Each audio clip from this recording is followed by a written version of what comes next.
मेंट हो किसी दुख ना 10 वर्ष है तो मेंट हो चलती ए भी सुधा मेंट हेले भी आम दुख ना किंतु आमर कम हम आन्य सब कर्म अच्छी मंदिर ठाकुर ठाकुराणी ये गुड़ाक रास्ता घाट ये सब कम हम यही किछि दिन हेब मेंट को नहीं एबे सबुठी चर्चा गाँ टू सहर प्रत्येक दुकान एवं बजार रे से मेंट को नहीं एबे चर्चा चली तेबे प्रकृत रे कोन मेंट हेब सेठी पई आमे अछु बालेश्वर जिला सिमुला ब्लॉक कन्हेमिदा ग्राम रे जेउठी आम पाखरे किछि लोक अछंती तांकटू आमे पचारि बुझिबा जे मेंट हेले खुशी ना मेंट न हेले खुशी तेबे आसंतु आमे पचारि बुझिबा जे मेंट हेबा द्वारा कोन प्रकृत रे ग्रामांचल रे विकास हेबो आपण कोन चाहुचंती प्रकृत रे जो मेंट गुटे चर्चा चली कोन मेंट हेबो बोली आपण भाबुचंती मेंट हम कौन करियो से कथा किछि ये नहीं किंतु मेंट हेले किछि गाँव काम हम मेंट हेले दी जण मिसिकी किछि काम करिवे लोकर आउरी किछि उन्नति हम आउ मेंट तो चली 10 वर्ष है पुणी कौन मेंट हो कि न हो किंतु काम हम अच्छा जदि आपण कहउचंती जे मेंट 10 वर्ष हैला हेछि किंतु वर्तमान जो चर्चा चले मेंट हबो बोली आ मेंट हेले आपणकर ग्रामांचल रे कोन सब विकसित हबो मेंट हेले बहुत काम हम रास्ता घाट हम गाँ गली जो गुड़ाक रही नजर को आसनी से सब आसो धर आमर विरोध करुले आगु एबे मेंट है पर आउ विरोध हेनी पैसा आसो कम हम सबू कम चलो सुरखुरी चलो मेंट हेले आपण चाहूँ मेंट हो बोली हाँ मेंट हो किसी असुविधा मेंट तो अच्छी 10 वर्ष है किंतु एभली ओपनली हो भल हम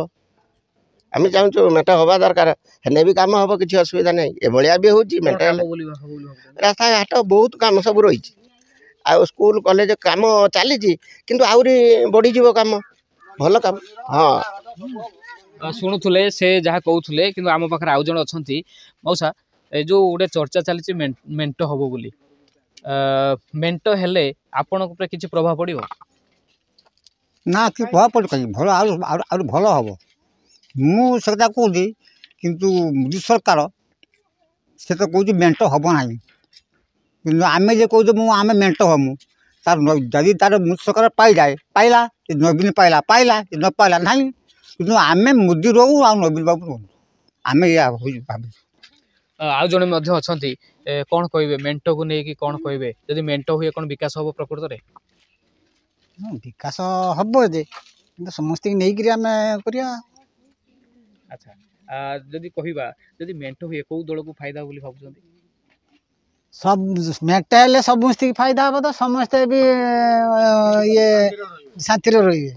आउ जने मौसा अच्छा पचारा जे मौसा आपन शुणी मेंट जो गोटे हम बोली चर्चा चली मेंट हो किसी दुख ना 10 वर्ष है तो मेंट हो चलती ए भी सुधा मेंट हेले भी आम दुख ना किंतु आमर कम हम आन्य सब कर्म अच्छी मंदिर ठाकुर ठाकुराणी ये गुड़ाक रास्ता घाट ये सब कम हम खाली मेंट हेले जे रास्ता बाड़ी काम हम बोली भाबुचंदी आउ किछि कोन हम बोली भाबुचंदी हाँ आउर किछि अछि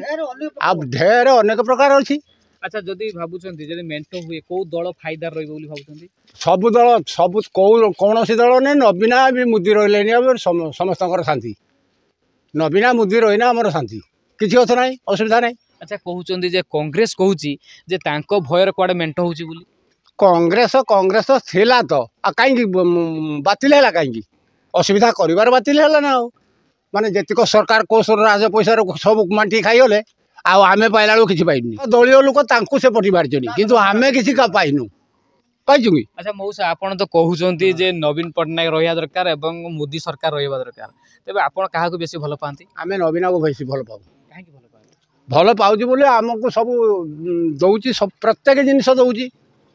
प्रत्येक अंडा कतरू छुआ कतरू सबू अंगनवाड़ी कतरू प्रत्येक जिनिस आ पक्का घर कतरू बहुत दउची शुणुले से माने जहाँ चाहूँगी जे नवीन सरकार रहिबा दरकार एवं केंद्र रे मोदी सरकार रहिबा दरकार तेबे आम पाखरे किछि महिला अछंती तांको मध्ये आमे पचारिबा जे प्रकृत रे जे मेंट हेले तांकु कोन प्रभाव पड़िबो एवं महिला माने केते उन्नति करिवे कोन कहिबे जो मेंट गुडे चर्चा चली प्रकृत रे कोन मेंट हेबा आवश्यक ସେଥିରେ କିଛି ଆପତ୍ତି ନାହିଁ କିନ୍ତୁ କେନ୍ଦ୍ରରେ ମୋଦି ସରକାର ଆଉ ରାଜ୍ୟରେ ନବୀନ ପଟ୍ଟନାୟକ ରହିବା ଦରକାର।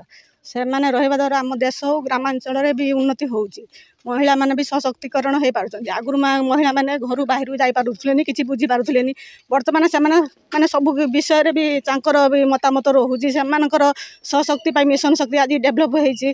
ଆଉ ସେଥିରେ ସେମାନେ କିଛି ବି ଆୟ ରୋଜଗାର ବି କରିପାରୁଛନ୍ତି। ଦେଶ ସମାଜରେ କିଛି ବି ଜାଣିପାରୁଛନ୍ତି। ଆଉ ମୋଦି ସରକାର ରହିଲେ,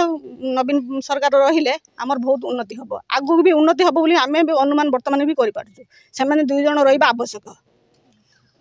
ଆପଣ ଶୁଣୁଥିଲେ ଯାହାକି ସେଇ ସମସ୍ତେ ହିଁ ଗୋଟିଏ କଥା କହୁଛନ୍ତି ଯେ କେନ୍ଦ୍ରରେ ମୋଦି ସରକାର ଏବଂ ରାଜ୍ୟରେ ନବୀନ ସରକାର ରହିବା ଆବଶ୍ୟକ। ଯଦି ସେମାନେ ଉଭୟ ମେଣ୍ଟ ହୁଏ ତାହେଲେ ସବୁଠୁ ଭଲ କଥା ଏବଂ ମେଣ୍ଟ ହେଲେ ଆହୁରି ଗ୍ରାମାଞ୍ଚଳ ବିକାଶ ହେବ ବୋଲି ଯାହା ସେମାନଙ୍କର ପ୍ରତିକ୍ରିୟା। ତେବେ ଆଗକୁ ଦେଖିବାର ରହିଲା ଯେ ମେଣ୍ଟ ହେଉଛି କି ନାହିଁ। Baleswar Umakant, news 18 local.